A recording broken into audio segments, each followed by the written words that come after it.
Hey there, this is Wendy Freeman of Double Page Spread, and this show is brought to you by DCBS, the Discount Comic Book Service.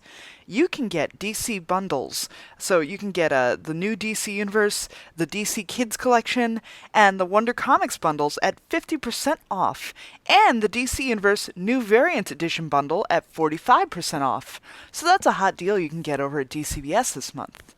Or, if you're enjoying the new Neil Gaiman series Good Omens, and you would like to smell like you imagine sexy David Tennant smells, you can go to blackphoenixalchemylab.com, where they have a line of decadent, gothic, aromatic essential oil fragrances based on that and other Neil Gaiman properties. So go check them out at blackphoenixalchemylab.com. And please, help support Double Page Spread. Go check out the Threadless store. It's available in the link. You can get t-shirts, stickers, anything you like, shower curtains and duvet covers. Hell, I think they even do skateboard decks now. That would be super sweet if you can go shredding with a DPS skateboard, right? Anyway, have a wonderful day, and thank you so much for listening.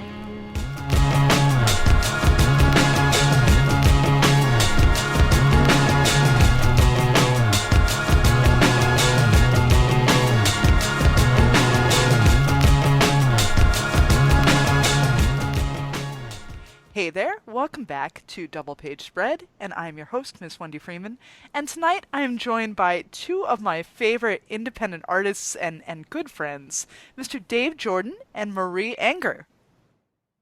Hey. So, we have some extra guests in the room, in the form of your birds. Yeah. Do you want me to do an intro? Yes, we need a bird intro. Hey, what is it? No one is talking. I came over and they all walked away. They're all gone. There you go. There's something. Yeah. You want to say hi? Yeah, he's just looking. I'm going to walk away now. Bye. Bye. What are their names? Woody, Roxy, and Bowie. Nice. My brother and I name a lot of animals after... like pop stars, I guess. Well, who's Woody named after? Woody came pre-named. Woody and Roxy both came pre-named. I was like, that'd be really weird if it was like Woody Guthrie and then like glam rockers. That'd be a very strange combination. Well, so my brother's got a cat named Iggy after Iggy Pop, and we have Bowie after David Bowie. And we've talked about, the next animal, like, do we continue that trend and name them after somebody else?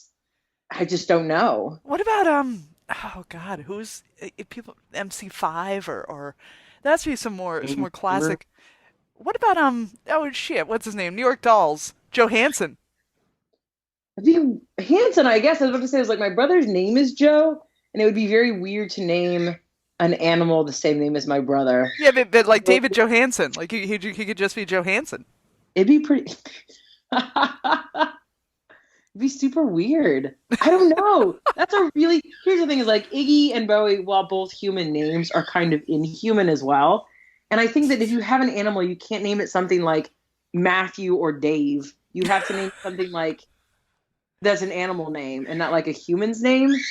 I have to tell you, a social media pet peeve of mine is how many people name their cats and dogs human names, and then they post these overly dramatic things when their pet dies, and so it's like, oh, we had to put Jimmy in the ground today, and blah. I'm like so confused. Oh, God. It's so upsetting. Is Jimmy your cat or your uncle or your grandpa or your father? Who's Jimmy? Right, and they expect you to know. Like, they just expect you. Like, there's no context to this. It was super weird. Like, my buddy had a friend from his improv troupe move in with him. She had this really ill-behaved dog whose name was Andy. And I was always like yelling, "Get down, Andy! Shut up, Andy! Andy, go away! Andy, stop licking me!" I was like, one of my best friends is also named Andy. And I was like, every time I would talk to this dog and say his god-awful human name, I could only think of my friend. And it was very unsettling. Yeah, yes. The dog moved away. This is why dogs should be, Butch and Fido and Rover. We should go back to that. Just something else. We've talked about getting a dog and naming it Sponge. which I think is a good name for a dog. And we recently discussed getting. My parents have had a yellow lab and now have another yellow lab, and they're lab mixes, so they're kind of just generic yellow dogs. And Rob and I had talked about naming a dog a generic yellow dog, and calling it good. See, then I'd end up calling him Jenny. Oh, My ex-father-in-law had a thing where they had a dog named Daisy, and then when Daisy died, they got the exact same kind of dog and named it Daisy. oh no. And This then is when just that sad replacement Daisy dog. died, they got the exact same kind of dog and then named it Daisy. Oh my god. So not even Daisy 3, Daisy a third? Nope. It was just Daisy. It's like naming every one of your children the same name. Yeah, or worse yet, those people who name every child like a variant of their own last name. Like, like celebrities will do that sometimes, I have a question. Did they bury all the daisies in the yard under daisies? Like, Well, then they were pushing up daisies. I know. Oh, Yeah. Wendy. Here's David. I could see the look in your eyes and the tilt of your head as you said that. I could visualize it very fair. strongly. That's fair because you've seen me do that to you so many times. I know. My brother had a cat named Magda. Oh, it's a good name for a cat. Yes, yeah. Magda lost like half of her jaw in a car accident or something, and then they got her like a robo jaw, like she had a metal implant jaw. Whoa, Oh my god. that's pretty brutal. Yeah, that's like some trap jaw shit. That's crazy. Like she's like a He-Man character. Oh, I Wanted really to hate draw- that. I've always wanted to draw Trapjaw because it's like the weirdest kind of, I don't know, almost dumb but still kind of amazing character designs. He is, but that's the truth. That's the truth about the genius of He-Man. Right. Whether or right. not you like He-Man, like absolutely, those character designs have really kind of stood the test of time. Like I love those DC figures that are from the He-Man mold.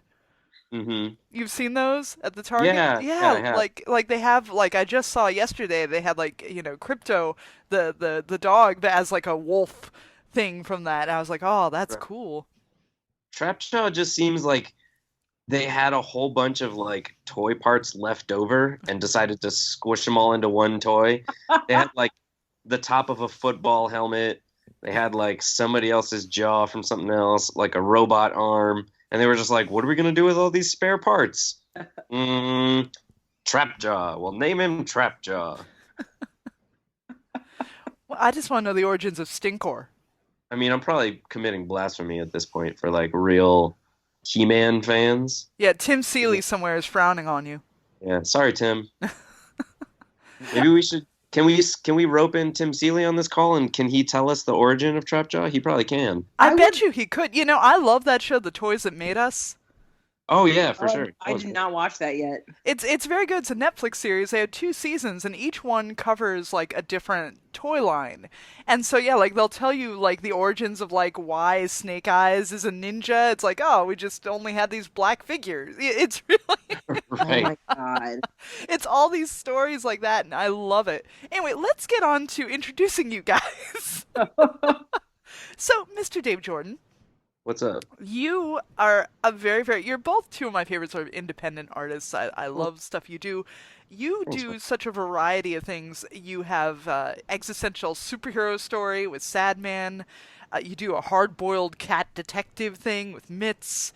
You have your very realistic sort of tortured friend drama. Where do we go from here? And then you also do like your straight-up Kirby tribute, Valk. These are all correct. These are all things I do. Yes, you do a lot of things, and I applaud you for this. It was all just kind of like I've seen every different one as just kind of a different kind of storytelling challenge. And since I've always just done this because for really my own pure enjoyment, any idea that popped into my head for years, I just did. You know, I didn't really have much of a filter.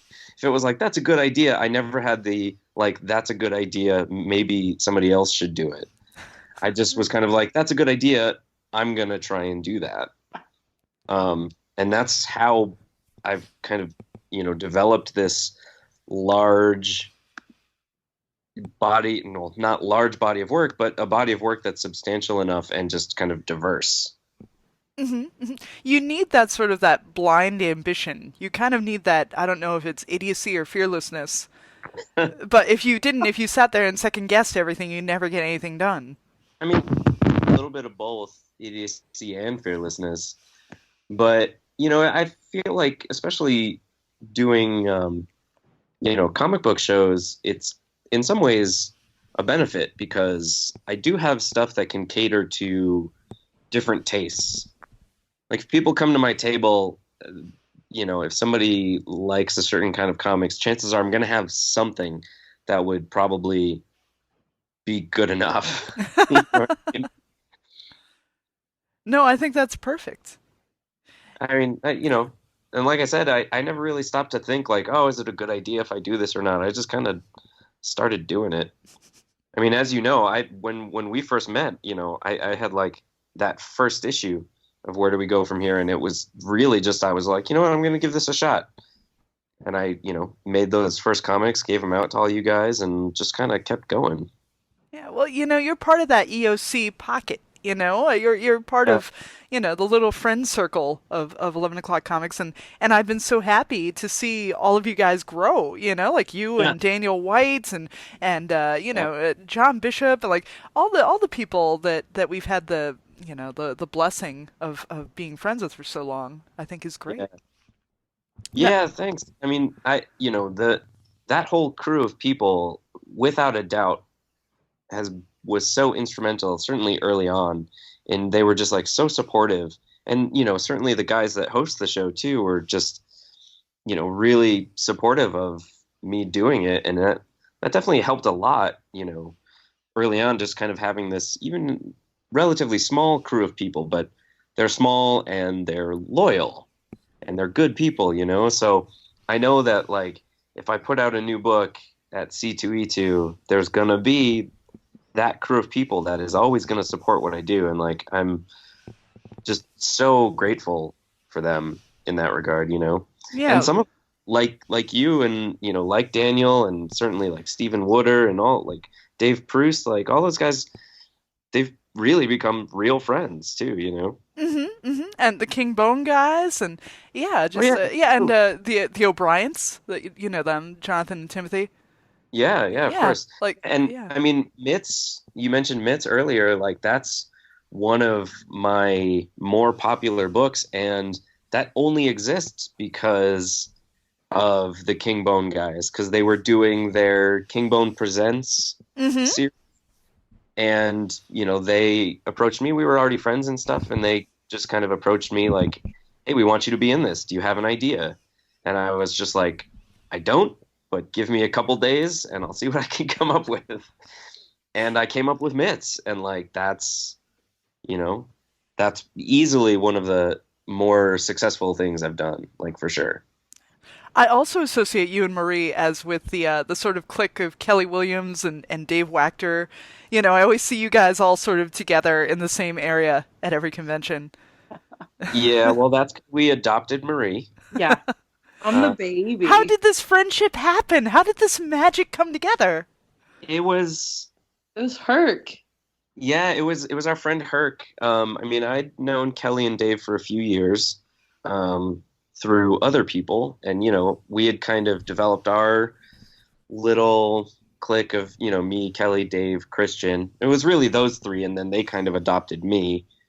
And then we were at Heroes 2 years ago, Yeah, right? I was gonna say, it was definitely 2 years ago because it was when it Yeah. was so hot, but it hadn't rained. Yeah, yeah, and our friend Herc, who we lives in Charlotte. We always try and like go out to a dinner with him when we're down there. We were going out to like our yearly Herc dinner, and he was like, "Oh, I'm gonna invite my friend Marie." And we were just kind of like, "Yeah, yeah, like whatever." Um, but then she showed up, and you were wearing a Hard Girls shirt? Yeah, it was my Hard Girls shirt. Right. What's So Hard Girls? Marie was wearing the shirt from this band, Hard Girls. Oh, And I actually know the guys from Hard Girls because my old band used to like tour and play with their old bands. So it was like an instant kind of, oh, like this person, this woman is on our wavelength. I love that, and it's so perfect because Marie, your style is so like horror meets punk rock. You know, like I love Yeah. that, and I can't like I feel like what you do is very unique. Like your usage of line work and the things you do is so graphic, and so you know it fits your vibe so perfectly. Thank you. Yeah. But yeah, and Uh, that was that's it. We all went to dinner, and turns out that like Marie works in a studio with Brian Hurt, who I was Oh, already pretty good friends with, and it was just like, all right, you're with us now. it was There's no fighting this. You're one of us. it was a very, very immediate group bond, which was really, really nice. Like I know that like I was really excited that you knew who Hard Girls was because nobody else knew who they were, and I really love them. But it was also weird because I think like Christian had noticed my World Inferno back patch and had Right. watched me go back and forth with that and didn't really know who I was, but We're a knew fan that of his too. podcast. Yeah, Yeah. and that was an embarrassing moment for me meeting him for the first time because I guess I listen to that podcast every goddamn day. so you guys bonded over Hard Girls and over I your shirt. Yeah, kind of. We didn't really like after we moved on from Hard Girls pretty quick and started talking about other stuff. I don't know that we talked too much about music the first time we met. Um, I don't know. Yeah. I I don't mean, really, yeah, it was that kind of introduction. Well, we met at the record store yes. too, but like it was that kind of that, I noticed your Hard Girls shirt. Christian noticed your World Inferno Society back patch. And then, yeah, I think we all kind of settled in and ate a bunch of French fries and drank cheer wine, and Yeah. you know, it was good. That was a good time. Those were good fries too. I still think about those fries. They were awesome. And they had that vegan gravy on them. Oh, It jeez. was delicious. It was so Yeah. good. Why didn't we make Herc take us back to that place last Because he wanted to take us to the place that had the breakfast thing named after him or something. I don't know, but I'd like to go Wait, back wait, wait! You have a friend who has a breakfast item named after him? Yeah, so our friend Herc vegan. used to work at this place in Charlotte called The Bean, which is a vegan restaurant, and he had a breakfast sandwich named after him. Because I think he might have created it or something. I'm not sure the whole story, but His name is. I definitely thought I didn't know he worked there up until this moment. I thought he just went there and ordered that sandwich so frequently that they changed it to his name. oh, maybe. I thought he was there. I don't know. Well, wait, what's in the sandwich? I don't know. I don't know. I've never eaten it. We didn't order that sandwich. Look, I couldn't eat a sandwich named after my friend. One, I couldn't give them that ego boost because I'm selfish. And two, if you eat their name, does it mean you ate part of them? I Well, feel yeah. as though like we're really, really digging into this whole thing with names. Yeah. Okay, so my bandmates and I had a conversation about when your parents name you, about how do you feel that forms your personality? Like, am I inherently a Wendy because I've just grown up as a Wendy? Oh, you are definitely a Wendy. I feel I'm a Wendy. You Yeah. are a Wendy. Every Wendy I've met has had the same sort of energy that you have. Which is a weird thing to say. Although you are also the nicest Wendy I've ever met. Aw, So- thank you. Hey guys, I got the Herc bowl pulled up on the Bean website. Do you want to hear what's in it? Yes, Yeah, I please. do. So it's spicy barbecue soy curls over home fries with spicy mayo, steamed kale, and a biscuit. That sounds pretty good. It does sound good. It's funny I because it would- sounds I like would- the unhealthiest vegan thing I've ever heard of. Right. Well, just because it's vegan doesn't mean it's healthy. Especially in North Carolina, everything vegan down there is just fried, covered in Yeah, I was vegan. gonna say it was like fry and mayo. Although, what is vegan mayo made of? Because you can't use the eggs. Oil Ugh. Yeah, and, yeah. And Oh. I don't know, man. I don't make vegan mayo. Ugh. I think all mayo and Miracle Whip are disgusting condiments, and they can go right in the garbage. Yeah, well, you like birds, so Um, your opinion on things is suspect. do you like mayo? Yeah, of course. What? I'm an American, ain't I? What the hell? I don't like this at all. This is an upsetting thing to have learned. you also just survive on Peeps.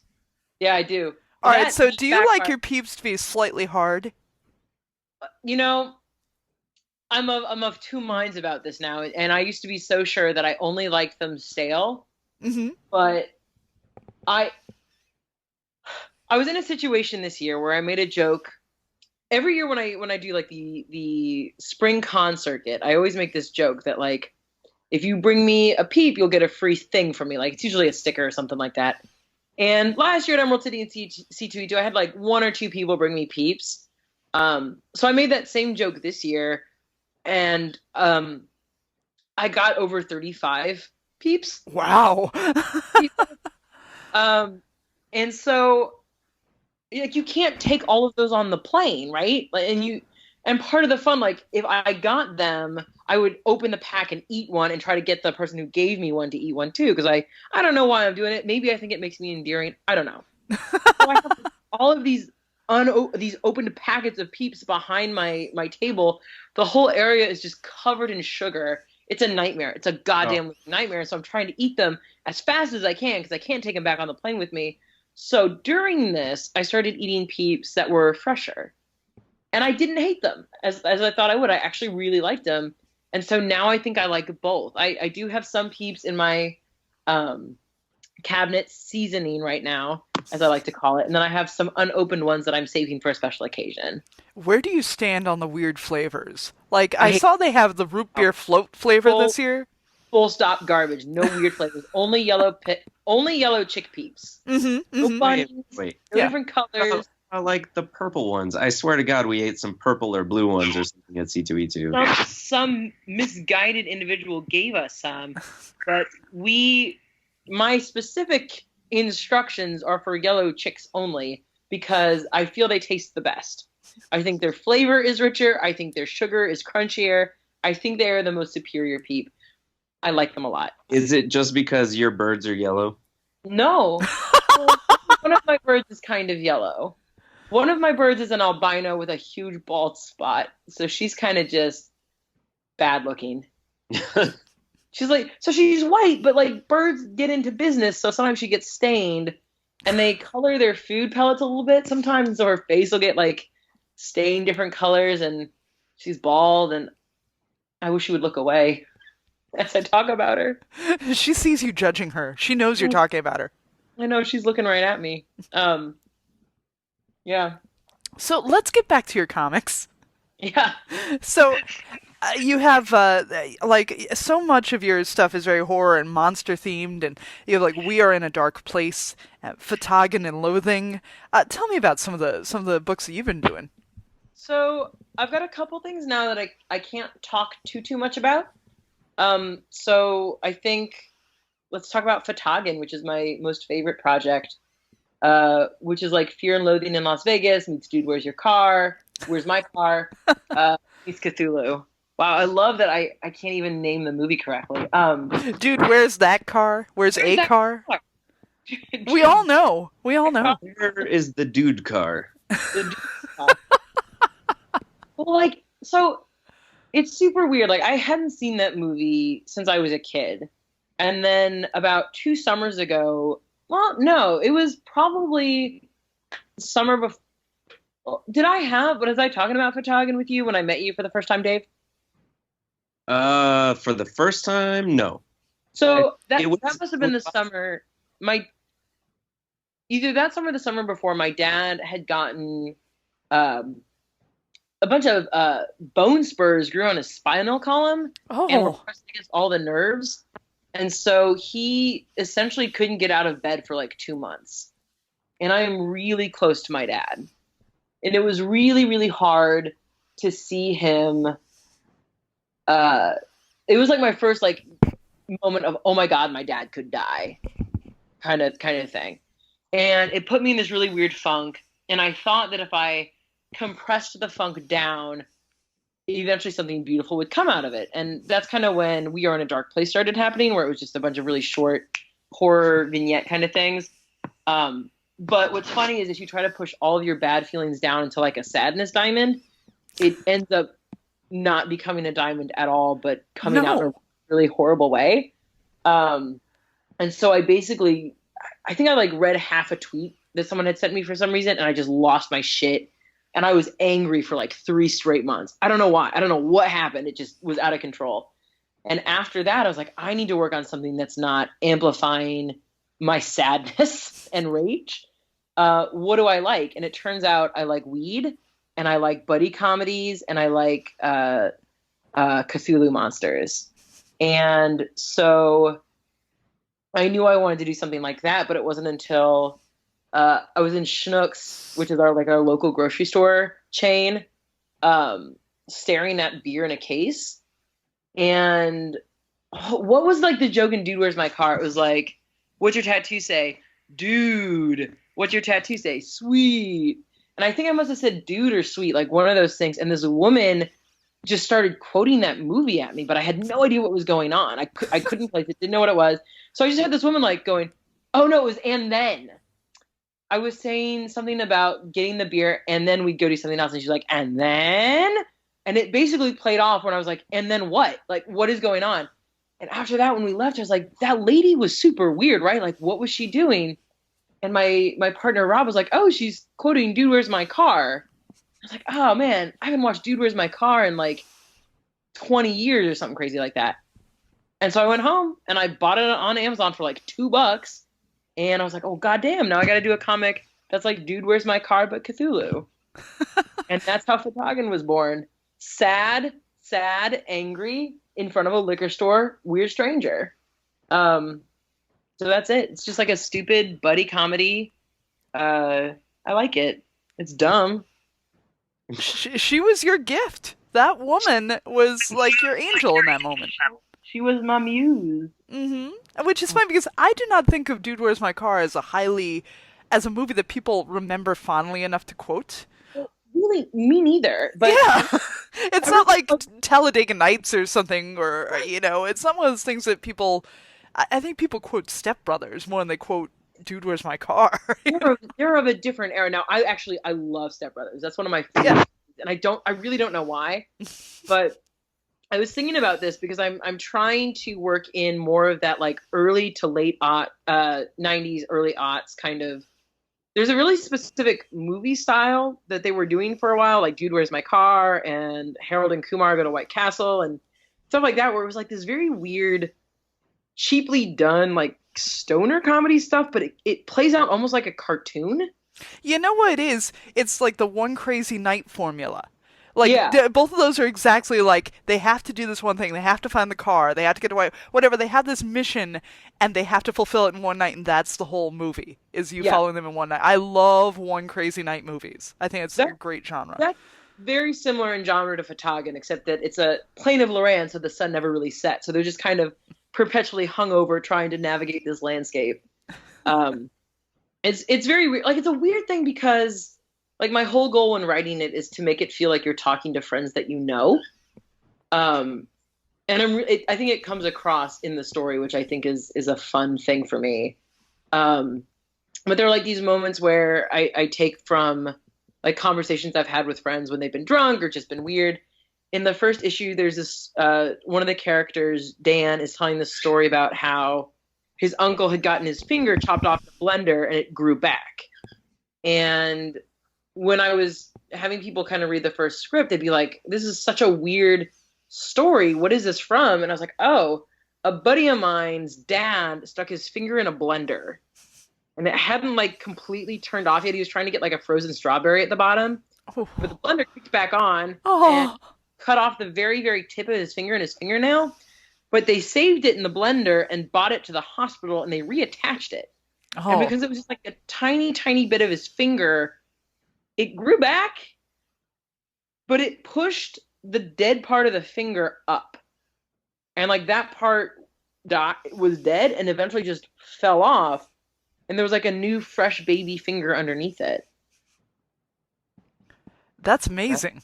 weird. It's super wild, but like the whole sequence in this book is one of the characters gets his finger bitten off by this sentient puddle, and they're talking about whether or not it will grow back, and that's what that's from. And so it's been a really like fun kind of ride to like listen back on these just weird things that I've heard in passing or have been told to me and implement them into a very, very weird story.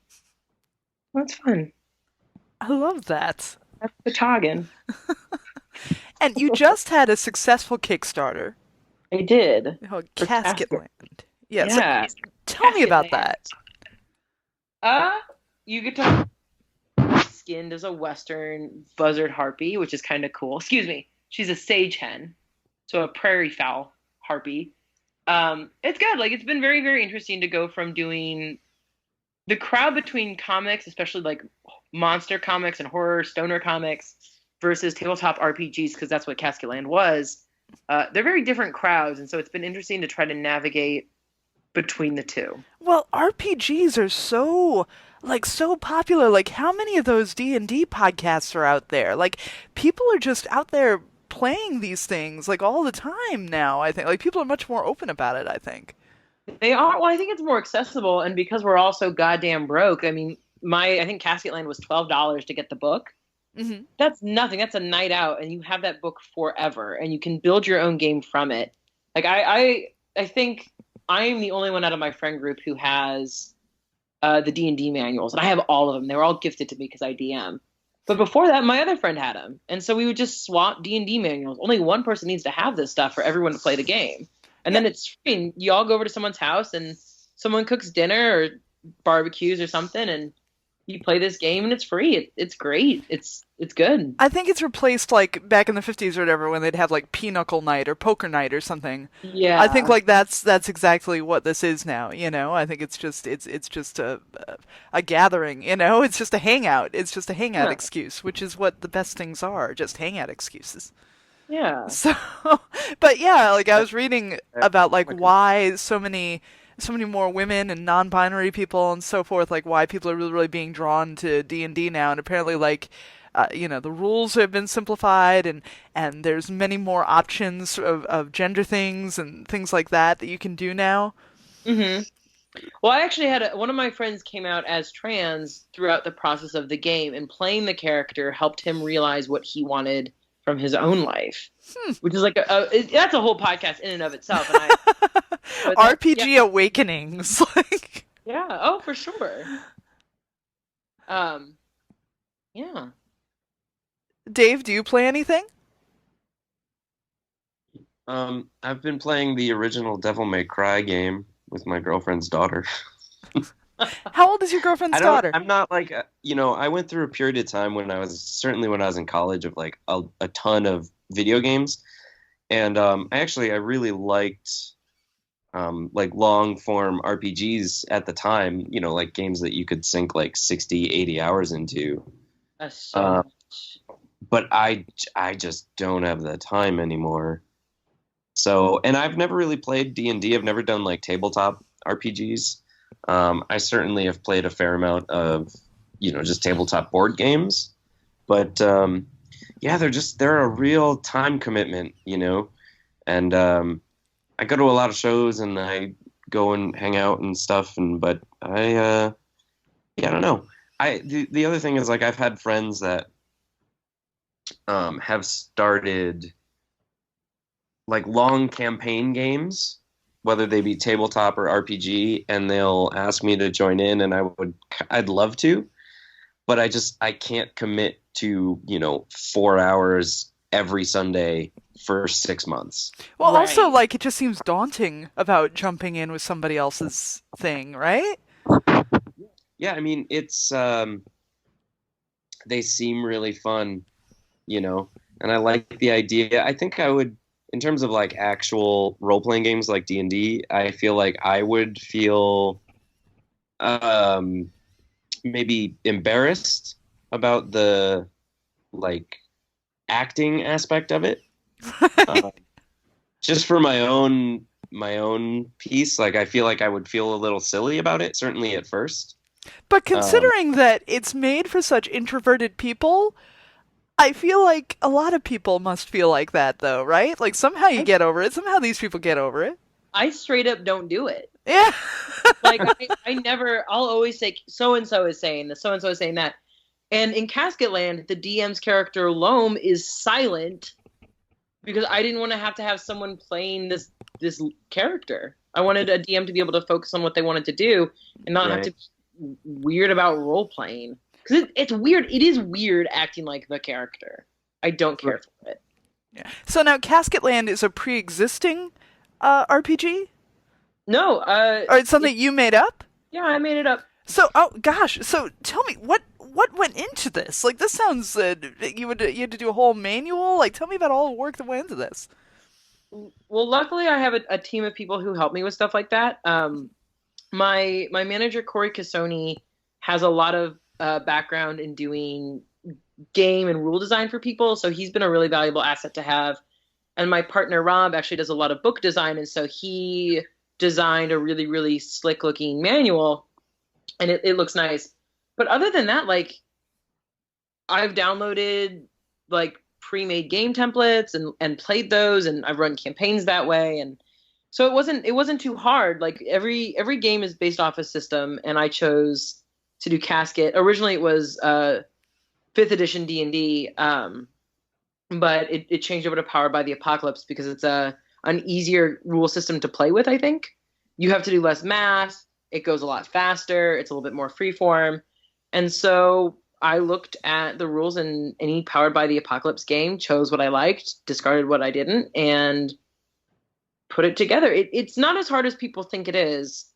It's just time intensive. Like, you have to be very, very dedicated to putting in a lot of work on some really, really tedious aspects. Like, nobody really wants to write rules. I certainly don't. But there are no other rule sets that are flavored, post-apocalyptic, Vampire Hunter D-esque, Dust Bolian Western. Like, that's all on me.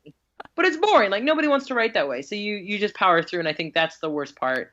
Doing that and then goddamn editing every design you've ever done incorrectly to fit the book that you have to fit it into, and to talk to all of the vendors about printing stuff. That's the worst part. But most people who create their own homebrew games don't have to do that. So that's so ambitious. And you're doing bandanas. Yeah, well, that was a stretch goal. That's awesome. It's okay. Technically, it's a cloth map. It just happens to be the same size as a bandana. So it'll be fun. And Dave, when we're at Heroes, you can play with me. If it's anything like Deadwood with werewolves, I'd be into that. There are no werewolves yet, but we are on that so hard. Right? We are creating a secondary campaign right now that does have werewolves in it, but no vampires. Well, because werewolves are superior to vampires. Shut up, Wendy. You don't know anything. Podcast over. Everybody knows it, Marie. Everybody knows. Nobody knows. Werewolves greater than Nobody knows, Dave. Nobody knows. Was Rob Bottin winning effects Oscars for a vampire movie? No, it was American Werewolf. Or was that Rick Baker? I thought you said Aquatine, and I was like, oh my god, I'm so ready to talk about Aquatine. Was it Rob Bottin or was it Rick Baker, who is the effects guy on American Werewolf in London? How wrong? I know Rick Baker did the famous transformation scene. Oh, okay, all right, then he's the one who won an Oscar. So it was probably Rick Baker, yeah. All right, there you go. See, he won an Oscar on a werewolf movie. Yeah, but like, aside from that one werewolf movie, what other werewolf movies are good? They are all terrible. Whereas that's not true. Wolfman, both of them. Ginger Snaps. Okay, we all love Ginger Snaps, but we also all know that is a god awful movie. That movie is watchable under very specific conditions, and I cannot be hungover on a work day. What about Twilight? There you go. Both. It satisfies both conditions. Vampire and werewolf. I did watch the whole first Twilight movie in theaters. I paid for it. Well, an adult. That's a thing that you've done. Yeah. I saw them all. I've seen them all because I was so fascinated.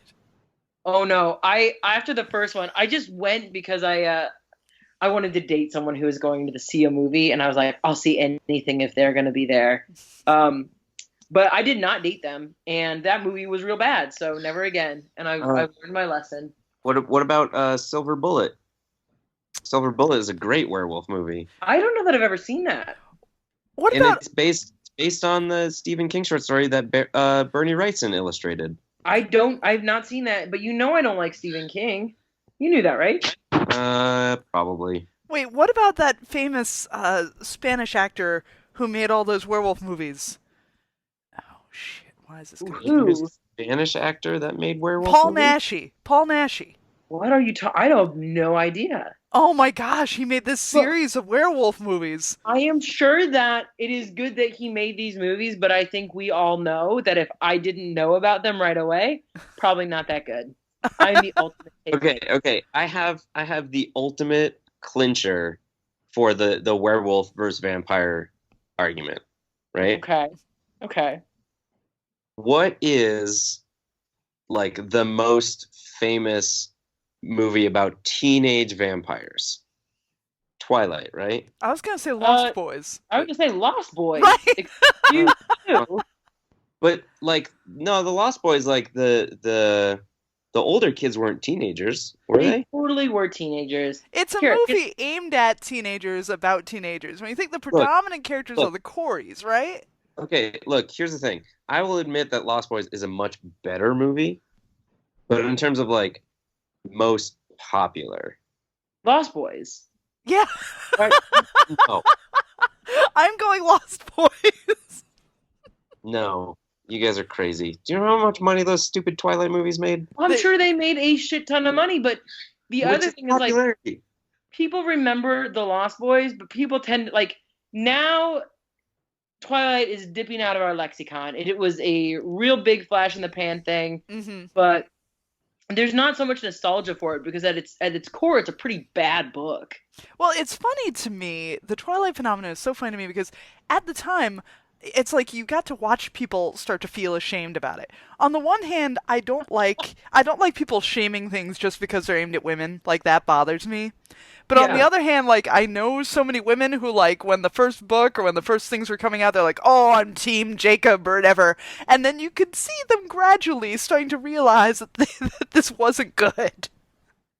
I'm Team No One now. Right, and now they're like, "Oh, I'm being ironic about it," or something. You know, like it's like there was definitely a point where the tide turned on its popularity. But at the same time, like I also feel a lot of people were really, really shitting on it just because it was blatantly a thing that was by women for women. That's a real thing. I mean, I think the whole I don't know. I think there's a lot of people that hold things in really low regard because they're meant to be popular.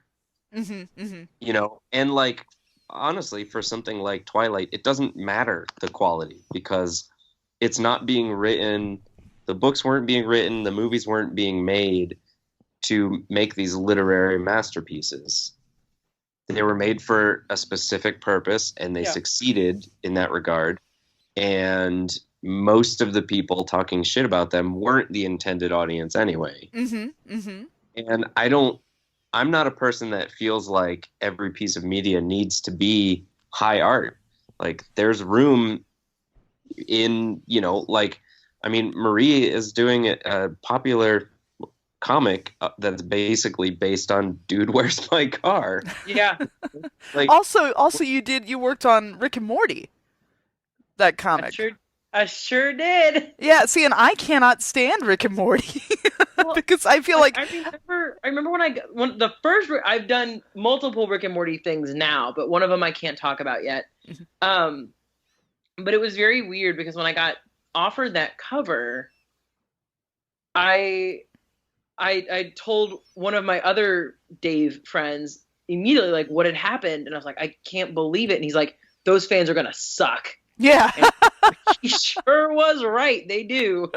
Like I here's my big secret. I actually do like Rick and Morty. I think it's a weird cartoon. It's not my favorite, Mhm. but I get enough enjoyment out of it that I still watch it. But it's one of those things that like I get why people hate it. I also hate every fan. It hurts me. It's a really weird fandom for me. It's a very Uh, weird fandom because they're like that sort of edgelord fandom where they feel like they're smart because they like it somehow. They feel like yeah. they want to tell you about how it's so much smarter than you think it is or something. It, And I don't know, that's just a turn off.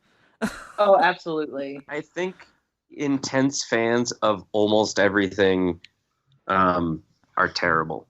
Hmm. Yes. Like like there's very few things like I'm an intense fan of some things certainly, but I feel like intense fans of Star Trek, intense fans of Star Wars, intense fans of anything that makes people think they're better than everybody else for liking it, those fans are just like horrible. Yeah. Like, and certainly not all of them. Certainly, we can't say everybody that likes Rick and Morty is terrible because that's not true. Right, that's a weird But there's, generalization. Right. But right, and it's like, I mean, Star Wars is like the biggest thing in the world. Certainly, not every Star Wars fan is terrible, but there is a subset of all of those fandoms that is unbearable. well, like I went to Star Wars Celebration last weekend or the weekend before last, and first of all, it was a 5-day convention, which I cannot fathom how Oh anything's God. 5 days long. It was 5 days long. It was very strange. But like, yeah, I had a Han Solo cosplayer like yell at me because I didn't know who Tank was. I'm like, what the fuck character is Tank? I have no idea. And it's like Star Wars is so much about like all these spin-off things, all these cartoons and all these things that have come after that I don't know about, and I'm okay with not knowing about it. I'm not going to get to Right. watch every cartoon or play every video game, and there's a whole wealth of characters I'm not familiar with, and I'm okay with that. I don't feel I have to compete to be the biggest Star Wars fan. I could just like what I like within Star Wars, but don't give me shit because I don't know everything about everything. Right. Yeah, and it's kind of like that superiority complex of just like the unfortunate subsets of those fandoms, and comics certainly has it too, and big tentpole movies like that have it, and it's I don't know, I don't like it. Well, another thing about like last week with Avengers was how many people were patting themselves on the back like, yeah, this is awesome. We made this movie so much money. Like Right. taking pride in the fact that this like massive Disney spectacle movie that of course was never going to fail is like the No, biggest thing. Like why are you proud of that? right, You saw a movie. You didn't save the world. It's okay. right, exactly. It's like, yes, you were one of 5 billion people that paid to see the movie. Great. We showed them. We saw this movie. Yeah. Yeah, that's a weird sort of like validation thing. I always find that sort of thing weird. Like people that claim they're super nerdy for liking Star Wars or for, wearing a Captain America shirt or something. And it's like, no, I mean, you do realize that like all you're doing is saying that, or like the people that think they're super nerdy for liking Harry Potter. But Yeah. it's like Harry Potter is the biggest franchise in the history of the world. It was a literary phenomenon. Yeah. There's nothing liking a We book lost that you, Dave. has a bazillion copies. Hmm. There's a copy of those books in every single house in the world. I'm sure. Yeah. Yeah.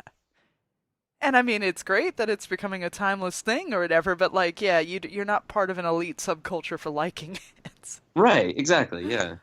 Well, it's And interesting. same Like one of every the things that you movie. and I bonded over is you have that blog of Kirby hands, Yeah. which I think is awesome. And I just want to look at pictures of Jack Kirby the way he draws hands all day long. You know. Wait, I'm glad you do wait. because I also do, clearly. I mean, I have a tattoo of a Kirby hand on my arm, so I do look at it almost all day long. At least you didn't get a tattoo of it on your hand. Yeah. Somebody told me that I should have gotten it like it was weird. I was at the comic shop and I was telling my friend Like I showed him the design and I was like, yeah, and I'm going to get it on my arm. And this guy that was there that I didn't even know was like, no, you should get that on the back of your neck. And I was like, No. what? What? And he was like, oh, it would look so cool coming out of the back of your neck. And I was like, one, I don't know you.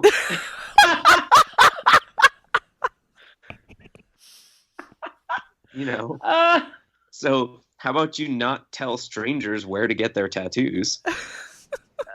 Two, I don't want it on the back of my neck. I can't see the back of my neck. Right. I'm getting this tattoo because I want to look at it. Which also falls into the weird sort of tattoo question of like, who are you really getting tattoos for? Are you getting it for yourself or for other people to see? It's like whenever I get a tattoo and they ask me like the placement of it, they're like, oh, do you want it like upside down so you're looking at it? Do you want it like this way so that other people are looking at it? And it's like, I don't know. It's kind of weird when you're thinking about it, because then you're thinking about like how much of all my choices is performative. That's fair. For me, like I have, all of my tattoos on my arms are facing outward. Mm-hmm. But in a weird way, I think it's because I like how they look in the mirror. Yeah, and that's fair. Yes. I like looking at them, from my perspective, but I like seeing them how they look just outwardly. Mm-hmm. And I don't know, it's like a weird kind of comfort thing. I don't know, it's weird. But it's funny because I was talking about this the other day about how I have that tattoo of a mother box on my leg. Yeah. And so people always ask me all the time, like, oh, what is that? What is that? And so they're non-comic people. And so the only way I can explain it is, oh, like from the Justice League movie, that thing from the Justice League movie, the mother box, that thing, And then everybody thinks I'm just a really big fan of the Justice League movie. Yeah, because what are you going to get into? You're going to be like, well, see, here's the thing. In the 70s, Jack Kirby basically predicted that we would all have computers in our pockets. Yeah. So he created these things that were kind of transformative, and they could do special things, and they worked as communicators, but they also opened up portals, and where do you draw the line? Are you going to start telling them like the whole story of the new gods at that point? Right, and and once again that becomes a thing. Like, do I have this tattoo for me, or do I have it so I can constantly tell people the story of the new gods? And I don't want to be constantly telling people the story. It's the same thing. I have my dead father's name on me, and now I regret that like nobody's business, because now I had to constantly answer people's questions about who is Andy. Right. At a certain point, you just kind of default to like, it's from a comic and I thought it looked cool. Mm-hmm. Mm-hmm. Yeah. And rather than be like, oh, well, I feel I have this emotional connection to Jack Kirby or something, because I'm not going into that with strangers. I'm not going into that with somebody on the bus. No, certainly not. Marie, do you have any tattoos? I do. I have two. I am not quite as decorated as Dave or you, I don't think. I have a tattoo from World Inferno Friendship Society, that band I really love. Right, of course, yeah. That I got based on my first patch, actually, that I ever bought. My brother and I went to Hollow Mass in 2011, and so we both actually have the same tattoo. His snake is not colored in, but mine is. And it's an Ouroboros with a little pumpkin inside. But no, like the band's name isn't on it, so it just looks like a cool design. And Scott Benson, the guy who did Night in the Woods, he was doing a lot of World Inferno's merch at the time, and so it's one of his designs. And then I have a elder sign on my middle finger. So World Inferno, there are other people with like a very like niche fandom. Like people are really into them. Yeah. Yeah. So I listened to them since I was in high school, but it was actually like a huge bonding point for me and my brother. Because we really didn't have a close relationship until we listened to that band together. Well, that's cool. That's great. I'm very, very into that band. And so are all the other Inferno fans are also really, really into World Inferno. By this logic, my brother and I should get Bon Jovi tattoos. Ooh, you should get a Bon Jovi tattoo. Yes. I fully support getting any tattoo that you want, regardless of how silly you might think it is or not. Like, which I appreciate, because when I told you about my idea of getting the elder sign, you were very supportive, whereas other people were not. Yeah, of course. Why not? You want that. That's all that matters. I do. You know, I'm also going to get Orlok on my arm. Who's I fully Orlok? support that too. Wait, I don't know. Who's Orlok? Oh no, Wendy, Count Orlok from Nosferatu. Oh, okay. All right. Yes. All right. Oh my god. All right. Now I'm with you. All right. I support this too. You almost gave Maria a heart attack. Oh, oh. You should have been there the other day when my mom called Orlok a vampire, and he's not. He's a Nosferatu. They're different things. Oh, all right, have you guys been watching the What We Do in the Shadows TV show? Yes. I haven't been able to watch it yet. I don't have FX, but Same. It's on. What is it on? It's on FX. It's on FX, but Dave, I will get you my password so you can watch it because it's extremely good. Because to watch it on the FX website, you have to have cable anyway. And if I have cable, I just watch it on that. Well, we just signed up for some sort of service that has access to streaming a whole bunch of different channels. So I don't know. Maybe FX is in that. I'll have to look into it. All right, but I just wanted to know if it's as good as the movie. Oh, it's amazing. It's really, really great. Let's discuss the prints that you guys make that I love so much that bring you together. To bring us together. Yes, in artistically. eternal arguments. It's funny, like, okay, so I think our arguments are good natured. Like, we're having fun with it. It's true. But I think that other people don't realize that it's fun for us. Oh, they do not. No. I have had people actually tell me that they think we like are legitimately fighting about this stuff. Oh my gosh. Which, to be fair, the first one we kind of did. We did, but also, like, there was never a moment where we were mad at each other. We were always just having a good time together. Right. Right. So I guess we should probably explain like what we're actually talking about. Yeah. So last year, C2E2 2018, Marie and I were tabling together, and when I was paying her for my half of the table, in the PayPal note, I just wrote, Wolfman's greater than vampires. Or no, I said Wolfman's greater than Dracula's. Yeah, Wolfman's greater than Dracula's. Yeah. And that started us down this like ridiculous joke argument path. And when the show was coming up, we were talking about doing a collaborative print because we were just like, well, we're tabling together. That could be like a cool, fun thing to do. And when we were talking about trying to figure out what to do, we came up with this like monster fight idea of a werewolf fighting a vampire.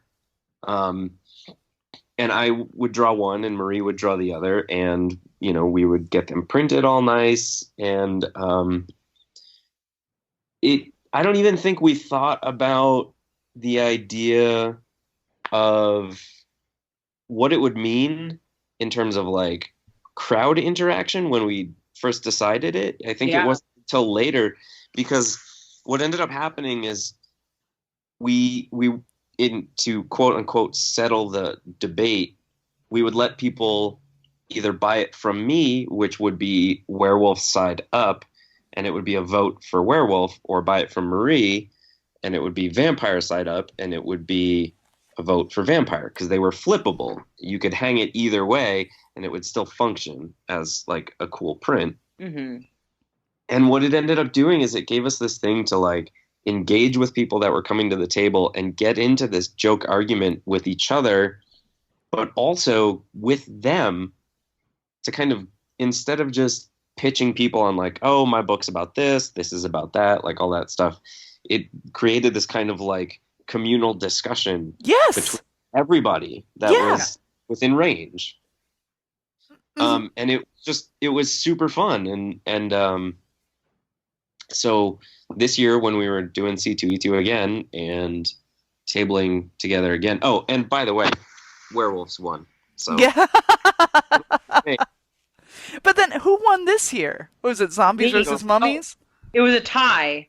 Yeah, so this year was Frankenstein's monster versus mummies. Oh, that is tough.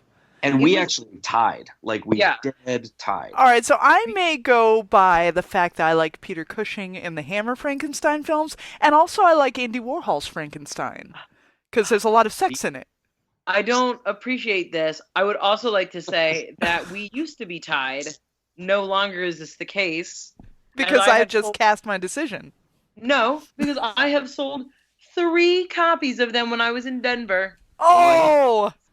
But I've sold 3 copies of them through my Etsy store. No! Damn it. Ugh. Fuck this shit. I I'm know. gonna buy one as soon as we're done here, just so From I me. can cast me this when choice. You'll buy it from me. I mean, I will say that me. originally I do like werewolves better than vampires. I like vampires just fine, but like I think werewolves are just cooler, and for me it was more fun to draw. The idea of drawing a werewolf was more fun than the idea of drawing a vampire. When we came up with Mummy versus Frankenstein, we actually went back and forth on a couple different combinations, and when we settled on it, we literally were just like, which one do you want to draw? I don't know. Which one do you want to draw? Yeah. So you're not Because as personally invested in this one, right? No, I mean we both knew that we would do a good job drawing either of them, and we both like both of them, so it was really just kind of like this is a good combination, you know. Yeah. And I had just read Junji Ito's Frankenstein. Oh. I'll mhm. Frankenstein. I was like, I'll just do Frankenstein. All That'll be right, fun. see, there you go. You got Junji Ito, you got Bernie Wrightson, you got that gorgeous dude Joe D'Alessandro who plays the Frankenstein in the Andy Warhol movies, and you have Peter Cushing. So therefore, I feel Frankenstein must win. Also, he's got a cool bride. Yeah, I mean, I do feel a little bit bad because Frankenstein's monster really does have a lot of the good arguing points.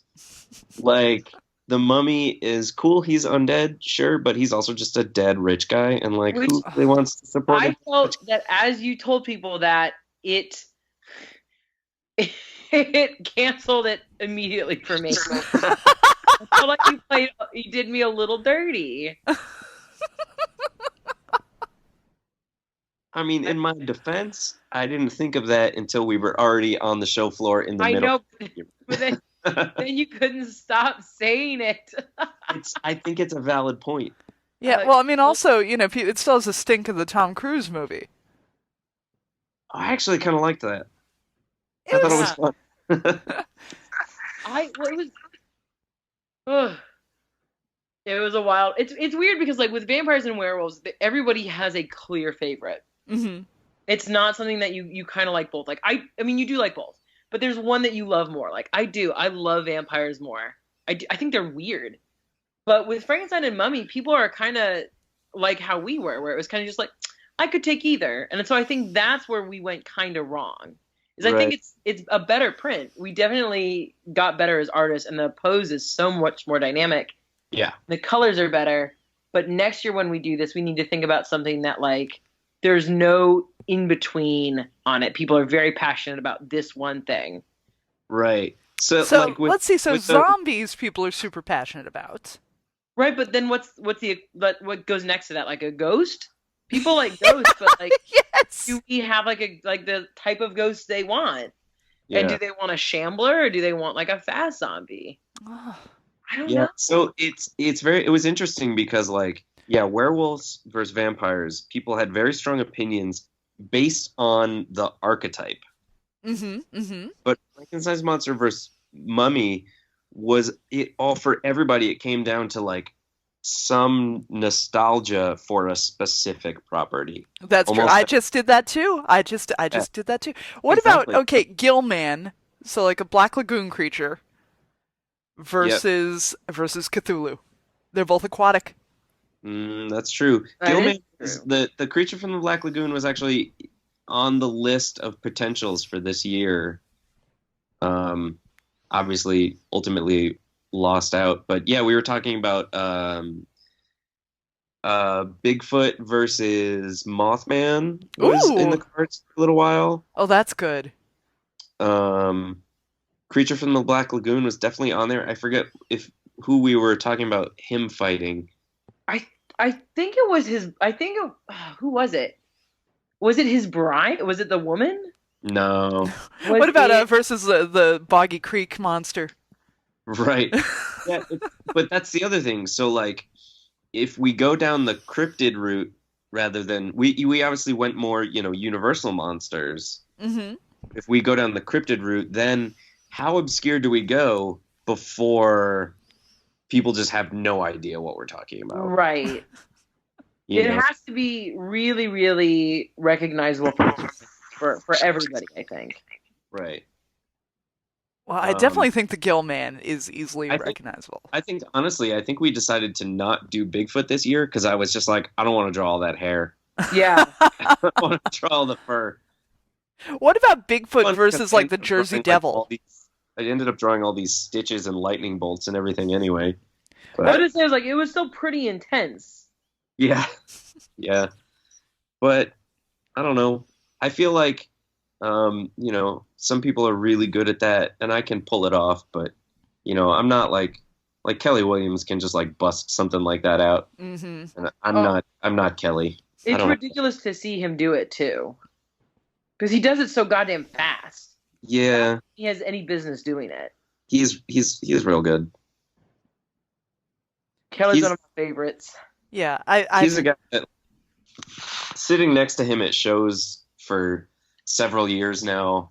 Every time I see him like do something like that, I'm just like, Jesus, man, like, because literally he plays video games sometimes, but he just draws all the time. Like even we've split hotel rooms several times, and he'll just sit in the room and just draw until basically he passes out. Yeah, and it's like that's how he gets that good. That's all he does. He's a gifted man. I love him. Yeah, man. He's I very much can credit Kelly for really kind of helping me along in comics. Like I wouldn't be where. Hold on one sec.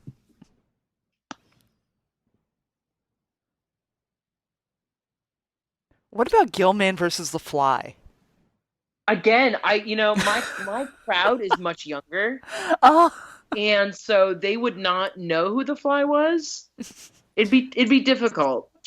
It's hard. Like there's so much that goes into like this thought, and a lot of it has to be like, is it something that's super recognizable from the get go, and it has to be recognizable to people who are like, my youngest probably is around 15. So can a 15-year-old grab it? And I think they can get the Gill Man, but I don't know that they would get the Fly. See, and then it becomes a question of like 1950s style Fly or Cronenberg Fly. Well, yeah, either one they wouldn't get. Like, and that's kind of like the weird thing is like we have to work with someone who is not familiar with that kind of stuff. And I think like Mummy and Frankenstein, people knew who they were, and Vampire and Werewolf, people knew who they were. My crowd knew who they were too, but I'm not sure if they would get Fly. The problem with the Fly too is you run into people that might potentially confuse it with Baxter Stockman from the Ninja Turtles. Oh, you're right. It was essentially just Jeff Goldblum's The Fly, But anyway, sorry, I had to duck out for a second there. But like, what was it? Oh, Kelly. Yeah. I was just saying that like I can absolutely credit Kelly for like, not that I'm in some sort of elevated place in the comic industry at all, but I wouldn't be even where I am today if it weren't for Kelly's support and inclusion into, the first show I ever tabled at was C2E2 because I was rooming with Kelly and he was basically like, why don't you just set up some books on my table? And that was huge for me. That got me started, down that road of like approaching shows from that angle rather than just attending. And, there's been shows that I've tabled at just because Kelly let me split with him. And his support has been huge in that regard. It's really, I don't know, it's kind of motivating, like this person believes in me, so what I'm doing must be worthwhile to That's some extent. that's You know? awesome. I love that. Yeah, and I can see him as that type of person, you know? I think Kelly's someone who wants to raise people up with him. Oh, Yeah, absolutely. Yeah. And I it's think funny. you're both that way too. Huh? You're both that way too, I think. Yeah, I mean, we're all in it together, but Kelly's the fun uncle. Like I So, don't. Kelly's like comics uncle. Like he's the one who comes in and helps you out, even though he pretends to be all grumpy. does Yeah. that make Dave Wachter like comic daddy? Oh no, no, I don't know. I don't like to think of it that way. Oh no. Dave is, I don't know. I love Dave with like all of my heart. I have like I have stopped supporting other comic creators because they've like done wrong by Dave. Yeah. It's like I mean, we talk about like comics family, like, that's it.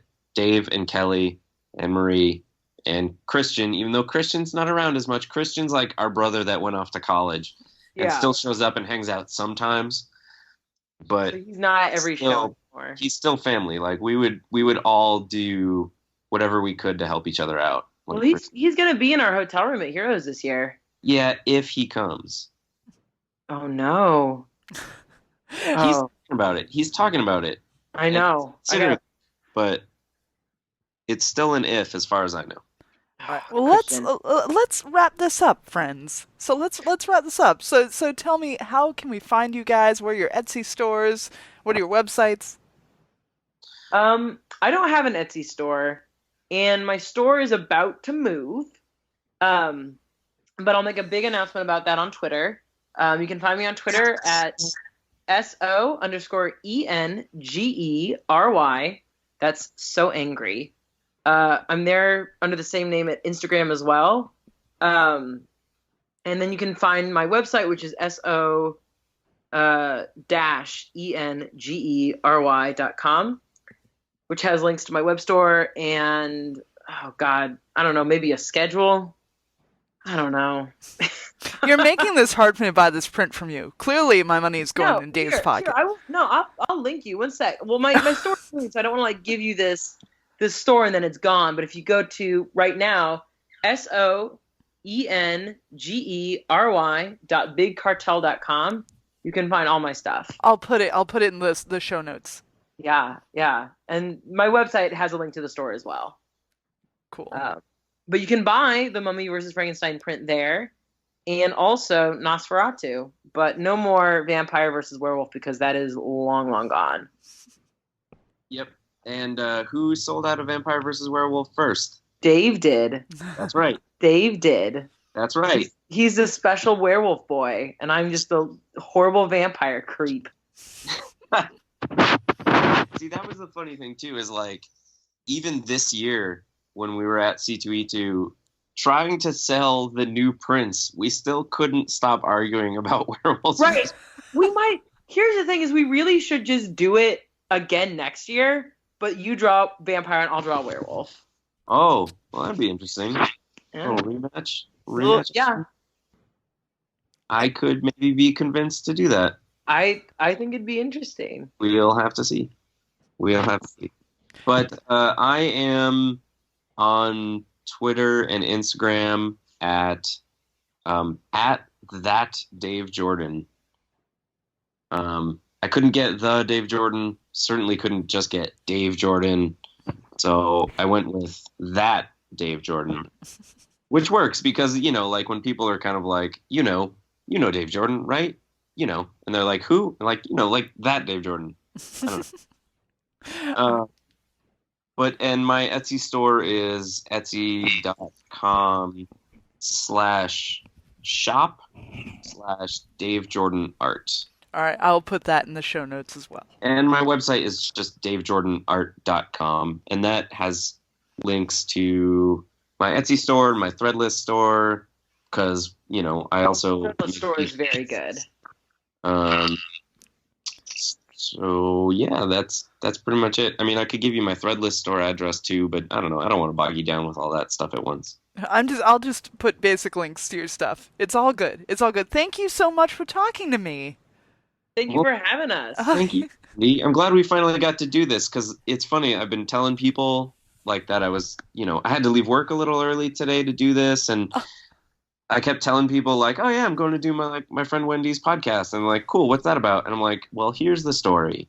I've known Wendy for years, and every time I see her, she's like, 'You've done the podcast, right?'" I just assume. Because I always assume, like, why would I not talk to you? I know. Well, that's the thing is every time I see you, which is, twice a year usually, Mm-hmm. we're always like either, we have that conversation of like, "You've done the podcast, right?" Or you're just like, "We gotta have you on the podcast to talk about this or that or whatever I'm doing." And this was finally the first time where we actually were like, "All right, we're making a plan. We're gonna do this." And I'm glad. This is a lot of fun. I'm glad we got to do it. Well, we covered so many topics, and I loved it to death. So you're both welcome back anytime to talk about whatever you need to get out there. Well, at some point, I feel like you and I should sit down and have like a little bit of a James Bond chat. Oh, hell yes, absolutely.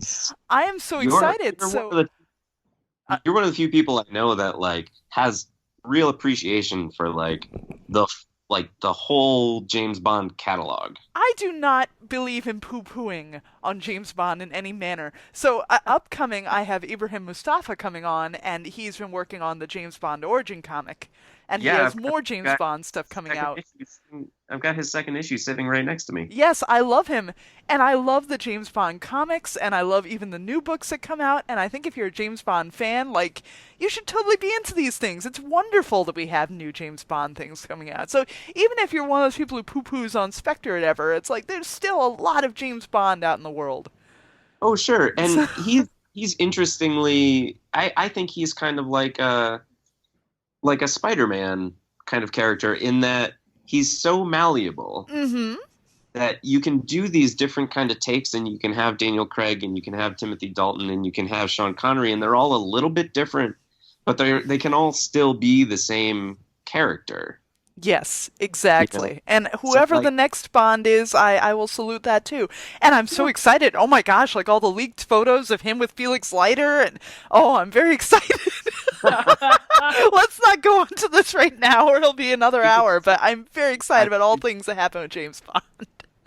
Yeah, I figured you'd be especially excited about all that new stuff. So. But I haven't made up a fake holiday around it the way people have for like May the 4th be with you. I haven't made up a fake James Bond holiday yet. Right. Yeah, I need to rally the crazy fans to do that. Well, May the 4th this year is also Free Comic Book Day. Yeah, so you get double the nerd whammy. Yeah. On that note, happy Free Comic Book Day, everybody. That sad kind of sigh of resignation. All right, I love you guys. All right, bye, Wendy. Bye, Wendy. Bye, Dave. Bye. Bye.